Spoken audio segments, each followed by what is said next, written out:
자, 과연 김기춘 전 비서실장 오늘 스스로 무능을 택했습니다. 모든 것이 기억나지 않는다고 얘기했고 자신은 대통령 잘 못 모신 잘못이 있다고만 얘기를 했습니다. 그런데 오늘 얘기했던 것 중에 하나가 놀라운 사실이 있습니다. 지금부터 들려드릴 것은 왕 실장, 기춘 대원군이라 불렸던 그분조차도 대통령을 일주일에 한 번, 어쩌면 두 번 못 만난 주도 있다고 얘기합니다. 소개합니다. 비서실장으로 근무하실 동안 대통령을 직접 대면하는 것은 일주일에 한 몇 번 정도 대면을 하십니까? 일주일에 꼭 한 번씩 하는 것은 아니고 일이 있을 때는 일주일에 두 번도 되고 또 일주일에 한 번도 못 뵙는 경우도 있고 그렇습니다. 일정하지가 않습니다. 그래도 실장으로서 대통령을 가장 자주 뵙는 분이라 이렇게 생각을 할 수 있죠. 비교적 그렇습니다. 예. 4월 16일 그 세월호 7시간 무슨 일이 있었는지 조사는 하셨죠? 아침 이제 10시 YTN에서 이제 쭉 그걸 보다가 아마 그때 안보실장께서 10시경에 이렇게 서면 보고를 올리고 곧 전화 보고를 하고 또 저희들도 정무수석실이나 여러 군데서 서면 보고를 올리고 그러다가 오후 5시 조금 지나서 중앙대책본부에 모시고 갔습니다. 예.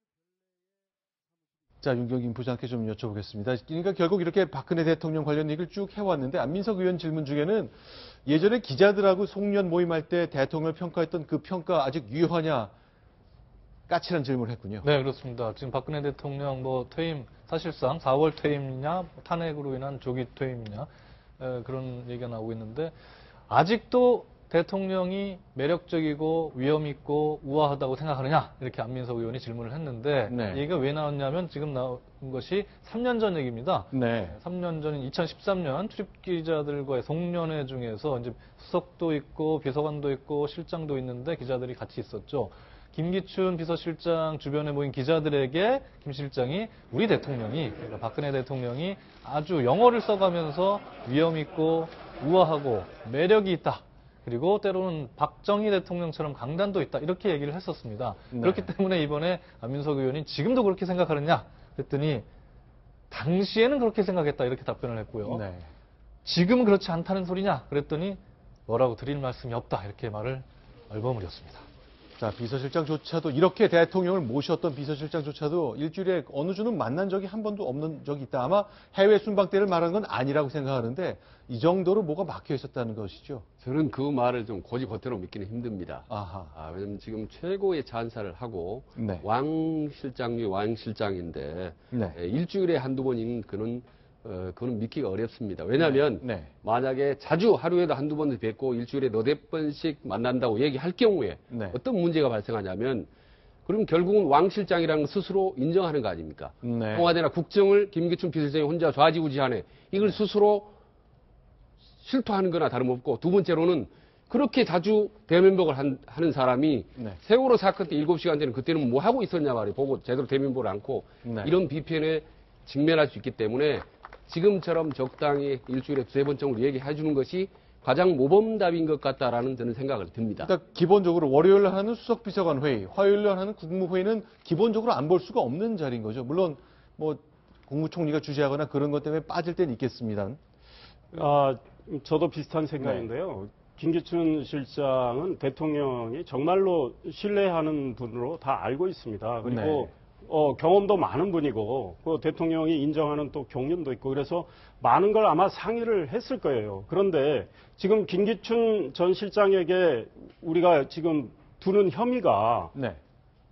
직무유기 직권남용입니다. 네. 그러니까 지금 세월호 대처에도 지금 사실은 많은 지금 구멍이 생겼잖아요. 네. 청와대 실장으로서 오늘 제가 이렇게 이야기를 했어요. 김기춘 실장이 제가 대면복을 했어야 되는데 그게 참 아쉽다 이런 이야기를 했는데 사실은 직무유기 혐의를 충분히 둘 수 있는 이런 문제들이에요. 네. 그런데 그래서 본인은 모르는 게 많다라는 식으로 이야기를 하시는 것 같고 네. 또 문체부 그 1급 직원들 다 6명 사표받는 과정 그거는 네. 지금 직권남용 혐의와 관련돼 있잖아요. 네. 그거는 너무나 명백해서 그거는 김기춘 실장이 그에 대해서는 아마 방어하기는 좀 어렵지만 네. 정윤회 문건 같은 경우에 네. 이런 것도 찌라시로 만들어서 문건 유출로 초점을 돌려버리고 국정농단은 덮어버린 문제 네. 이런 것들이 다 직무유기와 관련될 수 있기 때문에 네. 지금 김기춘 실장은 좀 잘 모른다는 답변을 계속 하시는 것 같아요. 근데 이건 어떻습니까? 저도 기억에 뭐 예전 일입니다만 노무현 정부 때 왜 인사수석에 어느 행정자치부인가요? 1급들 다 집에 가서 애 봐라. 라고 말한 적이 있었거든요. 그래서 논란이 됐던 거 기억이 나는데 1급 공무원들은 아까 김기춘 비서실장 얘기로는 정무직이 아니지만 1급은 정년이 보장이 안 되니까 뭐 이렇게 할 수 있는 거다라는 취지의 얘기를 했는데 역시 그것도 그 직권남용의 범위에 좀 들어갈 수 있는 거군요. 근데 원래 그분이 처음에는 나는 지시하지 않았다는 식으로 처음 그랬죠. 보도됐을 때 이야기했죠. 네. 자, 그럼 조금 더 보겠습니다. 세월호 당일날 얘기 오늘도 빠지지 않고 질문이 왔습니다. 특히 주사 얘기 나왔고요. 김기춘 실장 본인과 관련 얘기까지 질문이 이어졌습니다. 그 장면도 저희가 영상으로 준비했습니다. 4월 16일 날 당일 대통령은 의료 진료를 하지 않았다. 맞습니까? 저는 청와대 관저에서 일어난 일에 대해서 알지 못합니다. 대통령 비서실장이 그것도 몰라요? 공식적인 일은 알고 있습니다만은 관저 내에서 일어나는 일에 대해서는 모르고 있습니다. 16일 날은 없을 수 있었으나 15일은 있을 수가 있겠죠. 자, 15일은 제가 의료행위나 시술이 있을 수도 있다. 어떻게 생각합니까? 그건 제가 모르는 일입니다. 있을 수도 있다라고 받아들이겠습니다. 지난 5일 청와대 업무실장이 박근혜 대통령 청와대 직원이 각종 주사를 맞은 것을 인정했습니다. 증인도 이거 알고 있었습니까? 전 몰랐습니다. 증인은 이 주사를 맞은 적 없습니까? 없습니다. 태반 주사 단 한 번도 맞은 적 없습니까? 없습니다. 자, 지금 이제 전체적으로 오늘 이제 국정조사 때 나온 김기춘 전 비서실장 대체로 자신의 역할은 굉장히 제한됐었다고 말하고 있고 가능한 뭐 사실관계 뭐 저 문제 뭐 위증이 안 했겠습니까만은 어쨌건 나는 관련이 없다는 얘기를 좀 반복적으로 얘기하고 있군요. 그러니까 죄송하지만 네. 방금 질의응답은 뻔한 또 질문이고 뻔한 네. 답변이죠. 네. 그런데 김기춘 전 실장의 스타일 자체가 네. 아주 치밀하고 용의주도하고 네. 조직을 장악해야 직성이 풀린 스타일이거든요. 네. 모든 정보력이 있고 그리고 정보에 관한 하는 타고 추종을 불허합니다. 중앙정보부 검찰을 뭐 계속 근무하면서 네. 그랬던 비서실장이 청와대 관저에서 대통령이 뭘 주사를 맞고 하는 것을 일이 있었다면 그걸 몰랐을 리는 없죠. 네. 다만 알고도 침묵하고 모른 채 하는 것이 네. 김기춘 스타일인데 정확하게 딱 맞아 떨어져 있고 지금 당연히 안다고 얘기할 수가 없는 거죠. 김기춘 시장 입장에서는요. 네. 이건 어떻습니까? 오늘 이제 태블릿 PC 얘기 나올 때 그리고 이제 최순실 씨의 존재와 관련된 얘기를 할 때 위중 글쎄요, 뭐 확인할 수는 없겠습니다만 미심적인 대목이 하나 나오긴 했습니다. 김태현 변호사. 예. 일단 하나 좀 보여드릴게요. 자, 이용주 의원의 질문에 대한 건데 계속 보여드리겠습니다. 자, 최순실 씨 언제 알았느냐? 태블릿이 보도 때 처음 들었다. 그러니까 뭐 한 2달 전 얘기죠. 계속 보겠습니다. 그런데 2014년 12월, 그러니까 딱 2년 전 요맘때잖아요. 그때 아니 이렇게 권력설 1위라고 얘기했는데 그 기사 못 봤냐 그랬는데 기억나지 않는다고 말했네요. 그러니까 사실 저 부분에 대한 이제 위증이 아니냐 이런 얘기가 나오는 네. 건데 왜냐면 사실은 저 부분 지금 계속 나오고 있죠. 이용주 의원이 그렇게 계속 한 겁니다. 대한민국 청 언론에서 내보낸 사건을 모르나 이런 얘기를 질문을 했다는 겁니다. 사실은 그 당시에 박관천 전 경정이 대한민국 권력설 실세 1위는 최순실이다. 2위는 정윤회다. 3위는 대통령이다. 이렇게 얘기했다라는 것이 시중에 보도되지 않았습니까? 그러니까 최순실이라는 사람이 있고 그 사람이 네. 권력 실세일 수 있다는 얘기는 그 당시에 저도 들었습니다. 그러니까 그런 얘기들이 시중에 흘러다녔다는 것이죠. 그런데 그 문건 파동을 진두지휘한 김기춘 실장이 최순실이라는 이름을 그때 듣지 않고 얼마 전에 태블릿 PC에서 처음 들었다는 말 자체가 이것이 거짓말이 아니냐라는 어떤 합리적인 의심을 충분히 불러일으킬 수 있는 대목이라고. 근데 그와 관련해서요. 네. 그 2014년 6월에 네. 김기춘 실장이 대통령 지시로 차은택을 만났다고 쳐요. 그렇죠. 그런데 차은택은 최순실 씨 이야기를 듣고 김기춘 실장을 만난 거 아닙니까? 네. 그러면 김기춘 실장 만났을 때, 저는 최순실 씨가 이야기해서 왔는데요. 이렇게 말했을 가능성이 큽니다.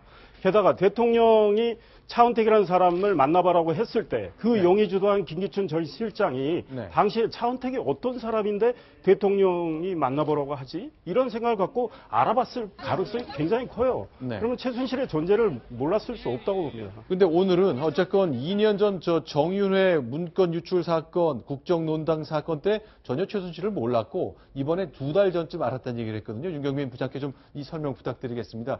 동아일보 저 최우열 사회부 시경 팀장, 경찰팀장이 쓴 기사를 보니까 이런 말이 나오네요.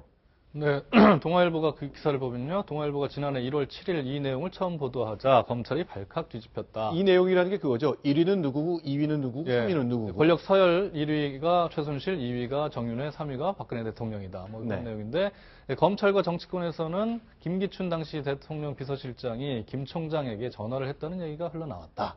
이런 내용의 기사가 실렸습니다. 그러니까 대통령 비서실장으로서 아니 대통령이 권력 서열 3위라는 게 말이 되느냐라고 역정을 내면서 전화를 했다는 거거든요. 그래서 제가 오늘 기사를 썼던 이 최우열 사건 팀장하고 통화를 했습니다. 도대체 이게 어떻게 된 거냐?